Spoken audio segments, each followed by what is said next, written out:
새벽 2시 47분. 그 시간은 제게 악몽의 시작이었습니다. 처음엔 단순한 실수겠거니 했습니다. 아내 핸드폰으로 대리운전 기사한테 전화가 온 겁니다. 그것도 새벽에 말입니다. 벨이 울리자 아내는 화들짝 놀라며 핸드폰을 뒤집었습니다. 누구야라고 물었지만 아내는 자다 깨서 헛디딘 거라고 자기 착각일 거라고 얼버무렸습니다. 하지만 그게 첫 번째였어요. 그날 이후 이상한 일들이 계속 반복됐습니다. 아내 핸드폰에 등록도 안 된 번호로 새벽마다 전화가 걸려왔습니다. 그 시간대는 거의 항상 비슷했습니다. 새벽 2시 전후. 절대 평범한 시간대는 아니었죠. 두 번째 이상한 점은 아내의 외출 패턴이었습니다. 주말이면 쉬겠다고 했던 아내는 잠깐 바람 좀 쐬고 올게라는 말을 입에 달고 살았습니다. 저는 그런 성격이 아니었기에 그냥 믿었습니다. 근데 바람 쐬는 시간이 3시간씩 걸릴 이유는 없었죠. 도대체 어디를 그렇게 돌아다니는지 의문이 쌓여만 갔습니다. 이제 와서 돌이켜보면 그때 이미 아내는 다른 남자와 연결되어 있었습니다. 단지 저는 그걸 인정하고 싶지 않았던 겁니다. 제 자신이 무너질까 두려웠고 평범한 가정이 깨질까 무서웠습니다. 그런데 결정적인 사건은 어느 월요일 새벽에 벌어졌습니다. 그날도 새벽에 전화가 왔고 아내는 핸드폰을 쥐고 조용히 베란다로 나갔습니다. 저는 잠든 척하며 조용히 따라갔습니다. 베란다 문은 살짝 열려 있었고 그 안에서 아내는 너무도 다정하게 누군가에게 속삭이고 있었습니다. 아까는 미안했어. 다음엔 내가 먼저 전화할게. 응. 나도. 벌써 그리워. 피가 거꾸로 솟았습니다. 숨이 막히고 손이 떨렸습니다. 그 순간에도 저는 아내가 잠결에 헛소리하는 거라고 스스로를 속였습니다. 다음 날 저는 아내 몰래 핸드폰을 확인했습니다. 비밀번호는 바뀌어 있었고 그건 결혼 8년 만에 처음 있는 일이었습니다. 불안은 확신으로 바뀌었고 그때부터 저는 기록을 남기기 시작했습니다. 아내가 집을 나선 시간, 전화가 걸려온 시간, 옷차림, 향수의 강도, 심지어 걸음걸이까지 하나하나 다 기록했습니다. 그 주 금요일 아내는 친구랑 영화 보러 간다고 했습니다. 근데 화장을 너무 진하게 하고 나갔습니다. 립스틱 색도 평소보다 진했고 차림새는 마치 데이트하러 나가는 사람 같았습니다. 저는 의심을 더 이상 억누를 수 없어 조용히 뒤를 밟기로 했습니다. 지하 주차장에서 그녀가 차를 타고 나간 후 저는 제 차로 거리를 두고 따라갔습니다. 그녀는 시내 외곽 쪽 다소 인적 드문 골목에 있는 한 주택가에 멈췄습니다. 잠시 후 한 남자가 걸어 나오더니 아내 차 조수석에 태연하게 탔습니다. 심장이 멈추는 줄 알았습니다. 그 장면은 제 평생에 잊지 못할 그림처럼 각인되었습니다. 그들은 30분쯤 달려 한 모텔 앞에 차를 세웠습니다. 차가 사라지자 저는 손발이 마비된 듯 멍하니 앉아 있었습니다. 마치 제 인생이 허무하게 부서지는 소리를 듣는 기분이었습니다. 아내는 그날 밤 친구랑 영화를 봤다며 뻔뻔하게 웃었습니다. 입술엔 여전히 진한 립스틱 자국이 남아 있었고 몸에서는 익숙하지 않은 향기가 났습니다. 저는 웃으며 재밌었어? 라고 묻고 그녀를 꼭 안아줬습니다. 그게 제가 할 수 있는 유일한 복수였기 때문입니다. 그날 밤 저는 잠들지 못했습니다. 가슴이 찢어질 듯 아팠고 눈물이 저절로 흘렀습니다. 사랑했던 사람의 진심이 아니라 거짓말과 위선이었던 사실이 저를 무너뜨렸습니다. 하지만 그와 동시에 저는 계획을 세우기 시작했습니다. 이대로 무너질 수는 없었습니다. 증거가 필요했고 완벽한 증거로 그녀를 무너뜨릴 수 있어야 했습니다. 다음 날 저는 차량용 블랙박스를 확인했습니다. 몇 번은 포맷이 되어 있었지만 한 번은 미처 지우지 못한 듯 그 남자와 함께 있는 음성이 녹음되어 있었습니다. 그 목소리는 또렷했습니다. 남자는 웃으며 말했습니다. 오늘은 우리만의 드라이브 데이네. 남편은 몰라. 아내는 웃으며 대답했습니다. 당연히 모르지. 우리 남편은 그런 거 신경 안 써. 그 순간 저는 주먹을 꽉 쥐었습니다. 그녀는 제가 아무것도 모른다고 확신하고 있었습니다. 하지만 저는 모든 걸 알고 있었고 그녀가 숨기고 있는 모든 것을 파헤칠 준비가 되어 있었습니다. 블랙박스 녹음 파일은 명확한 증거였습니다. 이후 저는 아내의 카드 내역을 조회했고 수상한 모텔 결제 기록을 확인할 수 있었습니다. 차량 주유 패턴도 이상했고 정기적으로 방문한 장소가 너무도 뚜렷했습니다. 저는 그 위치를 구글 지도에 표시해두고 하나하나 스크린샷으로 저장해뒀습니다. 그녀가 발뺌할 수 없는 정황 증거였습니다. 그때부터 저는 아내에게 아무렇지 않은 척 행동했습니다. 오히려 더 다정하게 굴었고 데이트도 먼저 제안했습니다. 아내는 경계심을 풀었고 그 사이에 저는 더 많은 증거를 수집할 수 있었습니다. 그녀는 여전히 새벽마다 통화를 했고 볼일 보러 간다며 나간 시간에 다른 지역에 위치한 모텔로 가곤 했습니다. 이 모든 장면은 제 손에 있는 카메라로도 촬영이 됐습니다. 그 남자, 대리운전 기사라는 사실도 저는 알게 되었습니다. 아내가 몇 달 전 늦은 야근 후 대리운전을 부른 날이 있었습니다. 그게 시작이었던 겁니다. 그날 이후 그 대리기사가 자주 우리 집 근처까지 왔다는 사실도 블랙박스와 위치 기록에서 확인할 수 있었습니다. 그렇게 저는 하나하나 퍼즐을 맞춰갔습니다. 그리고 그녀는 모든 게 드러나기 직전까지도 아무런 죄책감도 느끼지 않는 듯 태연했습니다. 제가 그렇게까지 철저하게 증거를 모은 이유는 하나였습니다. 정면으로 맞붙기 전에 무너뜨릴 수 있는 모든 카드들을 손에 쥐고 싶었습니다. 그래야 제가 무너지는 걸 막을 수 있었고 뒤집히는 상황에서 저만의 방패를 마련할 수 있었습니다. 그날도 마찬가지였습니다. 아내는 평소처럼 퇴근하고 왔고 집안일을 하며 아무 일 없다는 듯 저녁 준비를 하고 있었습니다. 저는 일부러 아무 말 없이 식탁에 앉아 그녀를 관찰했습니다. 그녀는 여전히 식탁에 앉을 때마다 핸드폰을 엎어놓았습니다. 이젠 습관이 되었는지 그 행위가 얼마나 수상한지조차 인식하지 못하는 듯 했습니다. 제가 물었습니다. 요즘 회사 일은 어때? 아내는 피곤하다는 듯 어깨를 으쓱하고 대답했습니다. 요즘 프로젝트가 너무 많아서 회의만 하루에 3번이야. 저는 속으로 쓴웃음을 지었습니다. 그날 그녀는 모텔 주차장에 있었습니다. 그걸 제가 모르고 있다고 생각한 것 자체가 참 우스웠습니다. 며칠 후 저는 작은 장난 하나를 준비했습니다. 거실 탁자에 일부러 대리운전 회사 명함을 놓아둔 겁니다. 그 회사는 아내가 불륜 상대를 처음 불렀던 바로 그 업체였습니다. 아내는 거실을 청소하다가 명함을 발견하자 갑자기 동작을 멈추고 한참을 바라봤습니다. 이마에 식은땀이 맺히는 게 보였습니다. 표정은 얼어붙어 있었고 저는 모르는 척하며 소파에서 핸드폰을 보며 말했습니다. 아, 그거. 어제 늦게까지 일하다가 대리 불렀는데 기사분이 주더라고. 아내는 억지로 웃으며 고개를 끄덕였습니다. 하지만 눈은 분명히 떨리고 있었습니다. 그녀는 그 순간 느꼈을 겁니다. 제가 단순한 멍청이가 아니라는 걸요. 다음 날부터 아내는 이상할 정도로 집에 일찍 들어왔습니다.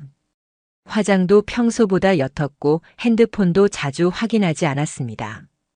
그 변화가 오히려 더 수상했습니다. 급작스러운 반응은 죄책감이나 공포에서 비롯된 방어 기제일 뿐이었고 저는 그녀의 움직임을 더욱 유심히 관찰하게 됐습니다. 하루는 퇴근한 아내의 가방 안에서 작은 쪽지를 발견했습니다. 그 쪽지에는 한 호텔 주소와 방 번호가 적혀 있었습니다. 그리고 짧은 메모. 오늘도 설레는 하루. 내가 먼저 도착해 있을게. 피가 거꾸로 솟는다는 말 그 순간이었습니다. 한치의 의심도 없는 명백한 증거였습니다. 그날 밤 저는 아내가 잠든 뒤 그 쪽지를 손에 쥐고 새벽까지 침대에서 천장을 바라봤습니다. 왜 이 지경이 된 걸까? 어디서부터 잘못된 걸까? 그녀가 처음 그 남자와 연락을 시작했을 때, 그때 제가 조금만 더 신경 썼다면 이 모든 걸 막을 수 있었던 걸까? 억울하고 화가 났습니다. 10년이 넘는 시간 동안 제가 아내에게 해준 게 얼마나 많은데 이렇게 뒤통수를 맞아야 한다는 게 도저히 납득되지 않았습니다. 제가 직장에서 일하며 늦게 들어와도 항상 아내를 먼저 챙겼고 휴가가 생기면 먼저 그녀를 위한 여행을 계획했었습니다. 심지어는 아내가 번번이 저축을 깨서 자기 가족에게 도와준다는 말에 단 한 번도 토달지 않았습니다. 그런 제가 바보였던 걸까요? 그 다음 주 수요일 저는 퇴근을 일찍 마치고 그 쪽지에 적힌 호텔 근처에 차를 댔습니다. 호텔 이름은 눈에 익지 않았지만 딱 봐도 단기 투숙을 목적으로 하는 모텔이었습니다. 방 번호는 506호. 저는 올라가지 않았습니다. 그저 주차장에서 그 방 창문을 올려다보며 하염없이 손에 든 녹음기를 조작했습니다. 몇 분 후 창문이 살짝 열렸고 그 안에서 아내의 그림자가 움직였습니다. 그리고 또 다른 실루엣이 다가와 서로 부둥켜 안는 모습이 희미하게 보였습니다. 심장이 덜컥 내려앉았고 그 순간 제 머릿속에선 수천 가지 생각이 스쳐갔습니다. 들어가서 당장 따져야 할까 아니면 끝까지 참아서 더 치명적인 타이밍을 노릴까. 결국 저는 돌아섰습니다. 지금은 아니었습니다. 확실하게 끝낼 수 있는 타이밍이 아니었으니까요. 집에 돌아온 저는 모든 자료를 한 폴더에 정리했습니다. 블랙박스, 음성 파일, 카드 내역, 호텔 예약 내역, 핸드폰 캡처본 그리고 쪽지, 그걸 모아서 하나의 폴더로 압축한 뒤 USB에 담았습니다. 이건 제가 가진 심판의 무기였습니다. 그날 저녁 아내는 평소보다 더 다정했습니다. 마치 뭔가를 감추는 아이처럼 계속 저를 챙기고 웃고 불필요하게 손을 잡으려 했습니다. 저는 아무렇지 않게 행동했습니다. 속은 타들어갔지만 겉으론 멀쩡한 사람인 척 그녀에게 같이 드라마를 보자고 했고 차도 따라주며 그녀가 긴장을 풀 수 있도록 행동했습니다. 그게 더 큰 압박이라는 걸 아내는 몰랐을 겁니다. 그날 밤 저는 잠든 척하면서 아내의 핸드폰을 들었습니다. 잠든 사이에 조심스럽게 접근했죠. 그녀의 카카오톡, 거기엔 정말이지 온갖 말도 안 되는 대화들이 남자와의 사진들과 함께 남아 있었습니다.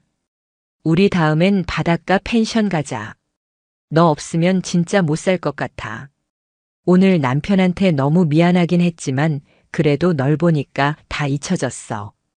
한 문장 한 문장이 저를 짓밟는 것 같았습니다. 그녀는 그 남자와의 관계에 전혀 죄책감을 느끼지 않았고 심지어 저를 걱정하는 척 남편 노릇하는 척 하면서 뒤에서는 온갖 정을 퍼주고 있었습니다. 그날 새벽 저는 그동안 참았던 눈물을 쏟아냈습니다. 소리 없이 울었고 분노를 이불 속에 눌러 담으며 이제는 정말 끝내야겠다는 결심을 다졌습니다. 다음 날 아침 아내는 아무렇지 않게 웃으며 오늘 저녁은 내가 좋아하는 소갈비찜 해줄게라며 주방으로 향했습니다. 하지만 저는 그 말조차 역겨웠습니다. 그녀가 입을 열 때마다 그 입술이 다른 사람과 겹쳐 보이는 것 같았고 그녀가 음식을 만들 때마다 그 손이 남의 품에서 떠오르는 기분이 들었습니다. 그날부터 저는 전략을 바꿨습니다. 증거를 모으는 단계는 끝났고 이제는 상대가 스스로 무너지게 만들기로 했습니다. 아내는 저를 여전히 멍청한 남편으로 인식하고 있었고 그 점을 이용하기로 했습니다. 겉으로는 평온하고 다정한 척 속으로는 차갑게 계획을 세워나갔습니다. 먼저 저는 일주일 정도 아내에게 일부러 지나치게 관심을 주었습니다. 아침이면 출근 전에 커피를 내려주고 퇴근 후에는 함께 산책을 나가자고 제안했으며 저녁 식사도 제가 직접 차리는 척 했습니다. 아내는 처음에는 어색해했지만 이내 익숙한 척 받아들였습니다. 그녀 입장에선 자신의 불륜이 완벽히 숨겨졌다고 확신했던 모양입니다. 하지만 그때마다 저는 은근히 심리적인 압박을 주는 말들을 던졌습니다. 요즘 이상하게 차 안에서 향기가 바뀐 것 같지 않아? 너 핸드폰에 모르는 번호 많이 오던데. 스팸 문자 같더라. 내가 예전보다 눈치가 빨라진 것 같아. 기분이 이상하면 꼭 뭔가 있더라고. 이 말들 하나하나가 아내의 얼굴에 잔잔한 금을 만들었습니다. 그녀는 웃으며 넘기려 했지만 그 웃음은 분명하게 경직돼 있었습니다. 저는 집 안 곳곳에도 아내가 스스로 경계할 수밖에 없는 장치들을 깔아뒀습니다. 거실에는 블랙박스 메모리 카드 몇 장을 일부러 책장에 꽂아 놓았고 PC 바탕화면에는 폴더 이름을 506호 예약 내역이라고 적어두었습니다. 물론 암호가 걸려 있었고 내용도 없었지만 그 자체로도 충분한 심리적 폭탄이 될 수 있었습니다. 하루는 제가 일부러 외출했다 돌아온 척 연기를 했고 그 사이 몰래 설치해둔 카메라로 아내가 그 폴더를 몇 번이나 클릭해보는 모습을 포착했습니다. 그녀는 의심하고 있었고 혼란스러워하고 있었습니다.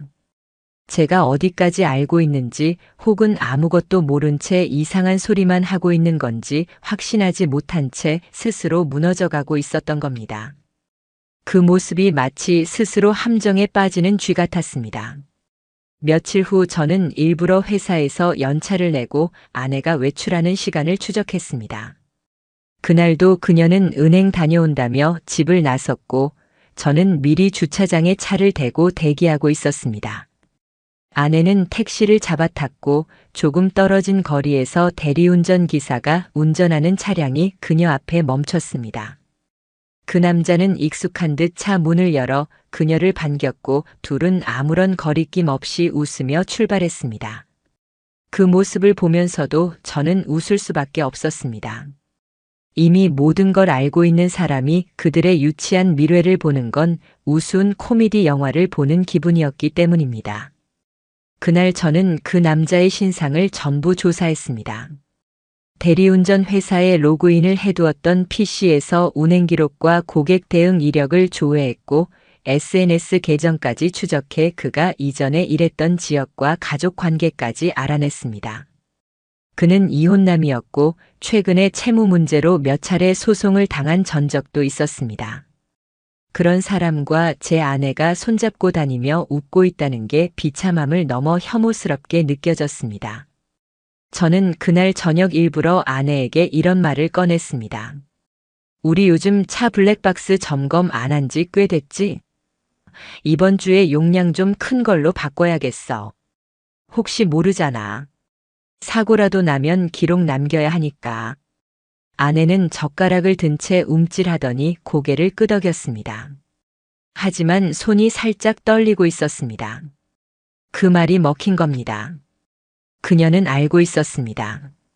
블랙박스에 뭔가 남아있다는 걸, 그리고 그걸 제가 들여다볼까 두려워하고 있다는 걸 말입니다.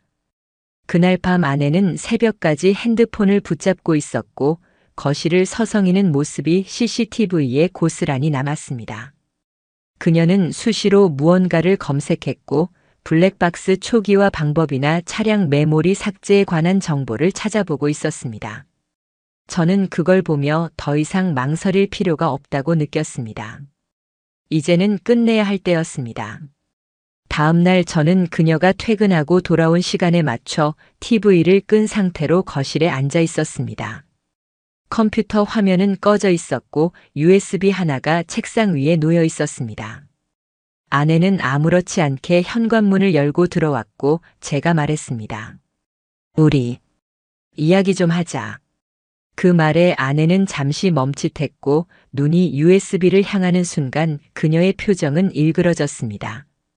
이게 뭐야, 뭘 잘못했는지 얘기해 줄까? 저는 평소보다 차분한 목소리로 그동안 제가 모은 자료들, 녹음 파일, 호텔 예약 내역, 사진 그리고 그녀의 대화까지 한 문장씩 던졌습니다. 아내는 처음엔 부정하려 했지만 제가 USB를 열고 녹음 파일을 재생하자 고개를 숙였습니다. 그녀의 목소리가 거기 있었고 그 남자의 웃음소리도 함께 흘러나왔습니다. 오빠, 오늘도 설렜어. 우리 다음엔 제주도 가자. 그 음성 하나에 아내는 그대로 바닥에 주저앉았습니다.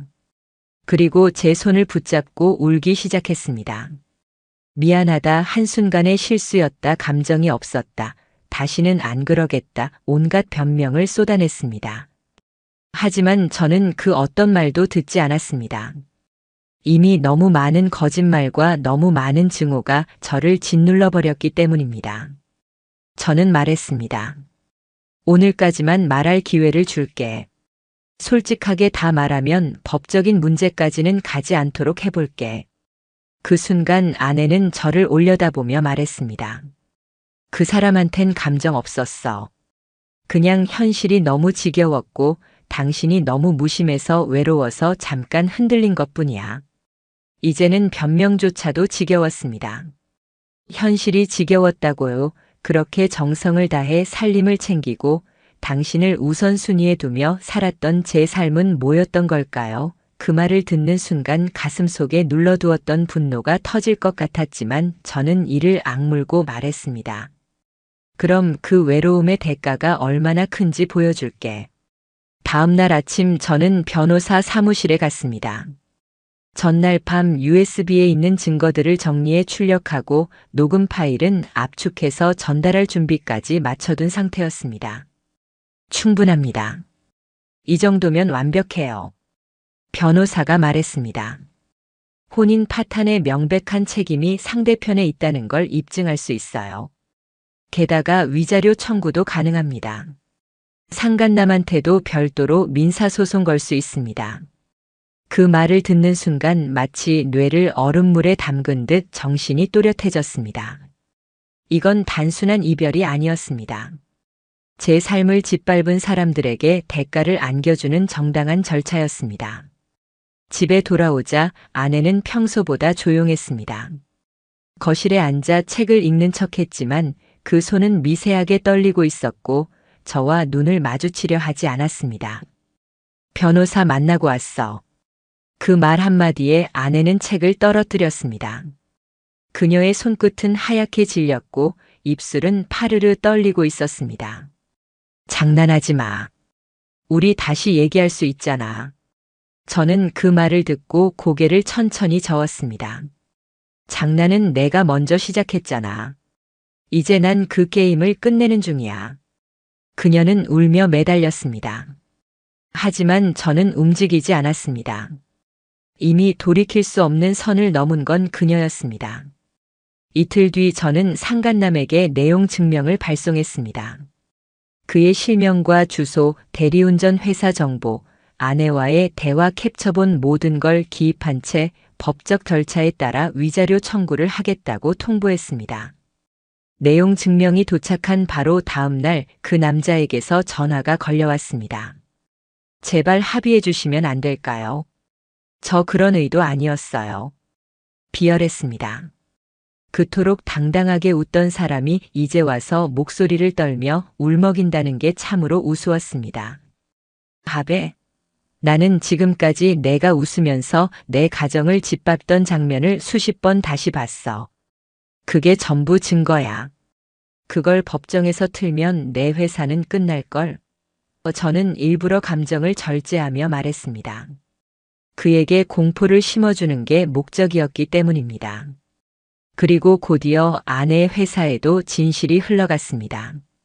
처음에는 어떻게 알았는지 몰랐지만 익명의 제보 형태로 제가 정리한 모든 증거가 인사팀과 윤리팀 메일로 전송된 것이었습니다. 아내는 그날 저녁 퇴근하자마자 울면서 말했습니다.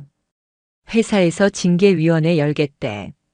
이런 식이면 승진도 물 건너갔어. 어떻게 이런 일이 저는 조용히 거실 소파에 앉아 말했습니다. 어떻게 이런 일이 벌어졌냐고. 너무 간단하지. 너는 가정을 배신했고 나는 그 대가를 받아내는 중이야. 그녀는 말을 잇지 못했습니다. 눈물만 흘렸고 그 눈물조차 저는 믿지 않았습니다. 그 다음날 법원에서 이혼 청구 접수가 완료됐다는 문자가 도착했습니다. 본격적인 절차가 시작된 것이었습니다. 그 즈음 그 남자의 회사도 뒤숭숭하다는 소문이 들려왔습니다. 대리운전 플랫폼 본사 측에서 이미지 실추 문제로 그의 계정을 정지했고 그가 부업으로 다니던 택배 알바 자리도 해지됐다는 소식이었습니다. 불륜 한 번으로 인생이 산산조각 나는 게 정말로 존재한다는 걸 그 사람은 처음 알았을 겁니다. 아내는 점점 망가져갔습니다. 식사도 제대로 하지 못했고 밤마다 거실에서 울었고 출근하기 전 화장도 하지 않았습니다. 그 모습을 보며 저는 무서운 생각이 들었습니다. 이제야 제정신이 돌아왔나 보네. 그 말이 입 밖으로 튀어나올 뻔했지만 참았습니다. 그녀에게 더는 말을 섞고 싶지도 않았기 때문입니다. 드디어 조정 기일이 다가왔습니다. 법원에서 마주 앉았을 때 아내는 고개를 들지 못했습니다. 제가 낸 자료들은 법적으로도 완전히 유리한 위치에 서게 만들었습니다. 판사는 조용히 당신이 한 행동은 혼인 파탄의 직접적인 원인입니다 라고 말했습니다. 그 말에 아내는 어깨를 떨며 눈물을 흘렸습니다. 하지만 저는 단 한 방울의 연민도 느끼지 않았습니다. 그녀가 남에게는 얼마나 가벼운 웃음을 흘렸는지, 그 가벼운 입술로 저를 얼마나 철저하게 속였는지 제가 누구보다 잘 알고 있었기 때문입니다. 조정은 결렬됐고 재판으로 넘어갔습니다. 그날 밤 아내는 제게 손편지를 남겼습니다. 책상 위에 마지막 기회 한 번만 줘라고 적힌 얇은 종이가 올려져 있었지만 저는 손도 대지 않았습니다. 대신 그 종이 위에 이혼 서류 한 장을 올려두었습니다. 그게 저의 마지막 응답이었습니다. 며칠 후 재판이 끝났고 판결은 제 손을 들어줬습니다. 이혼이 확정됐고 위자료와 손해배상 청구 역시 받아들여졌습니다. 불륜 상대 역시 법적 처벌을 피할 수 없었습니다. 상간 소송은 물론이고 그가 거주하던 지역 사회에서의 평판도 완전히 무너졌다는 이야기를 동네 주민들을 통해 듣게 되었습니다. 아내는 결국 회사에서도 사실상 좌천됐고 부서도 바뀌었습니다. 업무도 단순한 사무보조로 전환되었고 그나마도 언젠가 계약 종료될 가능성이 높다는 말이 들려왔습니다. 이제 모든 게 끝났다고 생각했을 때 마지막 복수 하나가 남아 있었습니다. 그 마지막 복수는 제가 일부러 지금까지 미뤄둔 일이었습니다. 그건 바로 아내의 부모님께 진실을 알리는 일이었습니다. 결혼 초반 장인어른과 장모님은 저를 아들처럼 대해주셨습니다. 명절이면 늘 저를 챙겼고 제가 일이 바쁘다며 찾아뵙지 못하면 오히려 미안하다고 문자를 주셨을 정도였습니다. 그런 두 분이 이 사태의 전말을 모르고 계시다는 건 저로서는 도저히 받아들일 수 없었습니다. 그래서 어느 주말 오후 조용히 장인 장모님 댁을 찾았습니다. 식사 자리에 앉자 두 분은 반갑게 저를 맞아주셨고 아내가 요즘 왜 얼굴을 안 비추느냐고 물으셨습니다. 저는 조용히 프린트한 자료들을 테이블 위에 올려놓았습니다. 아내의 대화 캡처, 호텔 예약 내역, 블랙박스 녹취록, 일부 대화 그리고 녹음 파일 내용을 타이핑한 문서까지 조용히 하나씩 넘기며 말씀드렸습니다. 죄송합니다. 이런 말씀 드리게 돼서요. 하지만 두 분께는 딸이 어떤 선택을 했는지 알릴 책임이 있다고 생각했습니다. 장인어른은 말을 잇지 못하셨고 장모님은 손으로 입을 가린 채 눈을 질끈 감으셨습니다. 분위기는 싸늘했고 숨소리조차 들리지 않았습니다. 장인어른은 고개를 떨군 채 한참을 계시다 입을 열었습니다. 그게 다 사실이냐? 네. 모든 증거는 법원에도 제출됐고 이혼은 확정됐습니다. 그날 두 분은 말없이 고개를 끄덕이셨고 식사도 제대로 하지 못하신 채 저를 배웅하셨습니다. 문을 닫는 순간 장모님의 흐느낌이 들렸습니다. 그걸로 복수는 끝이었습니다. 아내는 그 사실을 뒤늦게 알게 되었고 그날 밤 전화를 걸어 왜 굳이 부모님께까지 알렸냐고 화를 냈습니다. 저는 조용히 대답했습니다. 넌 내 부모님 얼굴엔 10년 동안 우리 딸 잘 살게 해줘서 고맙다는 미소를 심어줬지. 근데 너는 그 뒤에서 뭐 했는지 생각해봐. 내 가족이 내 진짜 얼굴을 아는 건 당연한 결과야. 그 전화 이후 아내는 더 이상 저를 찾지 않았습니다. 연락도 끊겼고 지인들에게도 제가 먼저 연락을 끊었습니다. 남겨진 감정은 더 이상 분노도 슬픔도 아니었습니다. 오히려 텅 빈 진공처럼 모든 감정이 소멸된 느낌이었습니다. 그 후 저는 직장에서도 프로젝트를 재정비했고 이사를 갔습니다. 그녀와 함께 살았던 집에서 단 하나의 물건도 가져가지 않았습니다. 모든 가구와 그릇 커튼과 침대 안에의 그림자라도 남아있을 법한 모든 것들을 처분해버렸습니다. 새로 이사한 곳은 작고 소박한 원룸이었습니다. 하지만 그곳은 제가 처음으로 제 자신만을 위해 고른 공간이었습니다. 오래전부터 꿈꾸던 설계 작업을 시작했고 매일 밤 도면을 그리며 혼자만의 리듬을 찾아갔습니다. 처음엔 외로웠습니다.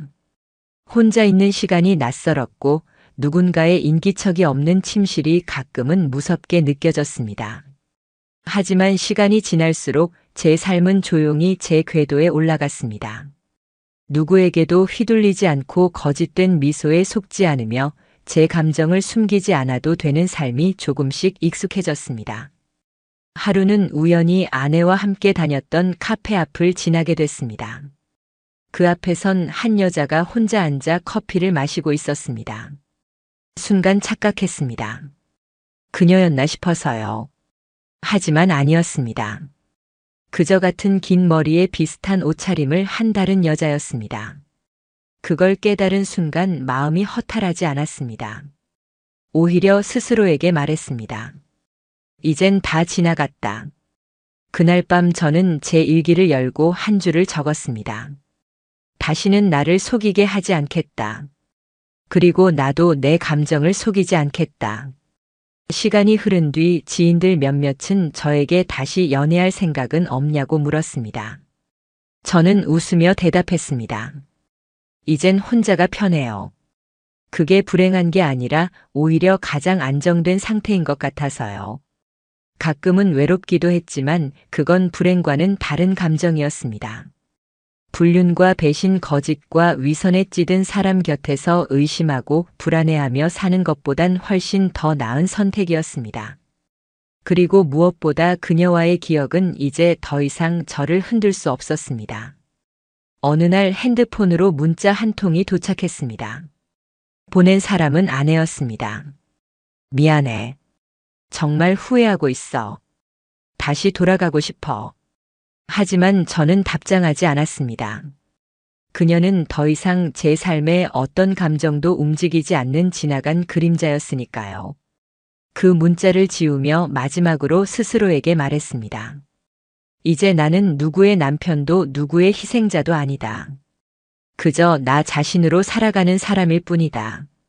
그날 밤 작업실 책상에 앉아 도면을 하나 완성했습니다. 창밖엔 가로등이 은은히 빛나고 있었고 어디선가 바람에 흔들리는 나뭇잎 소리가 들렸습니다.